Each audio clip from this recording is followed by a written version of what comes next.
লোকসভা ভোটের প্রাক্কালে হাওড়ার জগৎবল্লভপুর বিজয় সংকল্প সভা করলেন বিরোধী দলনেতা শুভেন্দু অধিকারী। এই সভায় তৃণমূল থেকে বিজেপিতে যোগ দেয় প্রায় 500 জন কর্মী। শুভেন্দু অধিকারী বলেন, তৃণমূলের বিরুদ্ধে সবাইকে রুখে দাঁড়িয়ে নরেন্দ্র মোদীর হাত শক্ত করতে হবে। মুখ্যমন্ত্রী সংখ্যালঘুদের তেজপাতা মনে করেন। অধিকাংশ সংখ্যালঘু সরকারি সুবিধা থেকে বঞ্চিত হচ্ছে। শাহজাহানের মতো কিছু লোক সুবিধা ভোগ করছে। গার্ডেন রিচে যারা মারা গেছেন তারাও সংখ্যালঘু। তেজপাতা বলে মনে করেন, তরকারিতে লাগে কিন্তু খাওয়া যায় না। গোটা 50-এ সংখ্যালঘু নাম তাদের ডাকাত তিনি তৈরি করেছেন। নামগুলো খুব বিখ্যাত: ফলতার জাহাঙ্গীর, পাঁচলার গুলশন, ক্যানিং এর শকত, বাসন্তীর রাজা গাজী, হিঙ্গলগঞ্জের আয়ুব গাজী,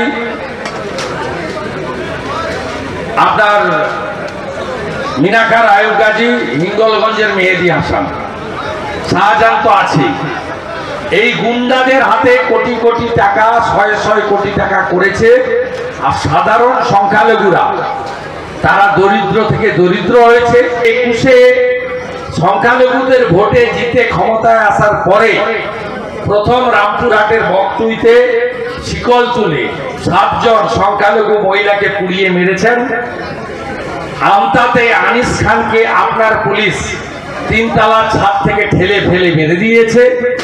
ফুরপুরা শরীফের পীরজাদার বাড়ির ছেলে নওশাদ সিদ্দিকের টুপি ধরে বিজেপি টানেনি, আপনার পুলিশ কলকাতায় টেনেছে, 39 দিন জেল খাটিয়েছেন।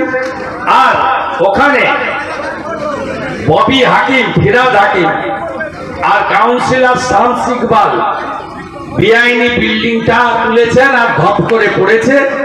আর ওই যে গার্বেজের তলায় যে 11 জন মারা গেছে তারা প্রত্যেকেই গরিব সংখ্যালঘু।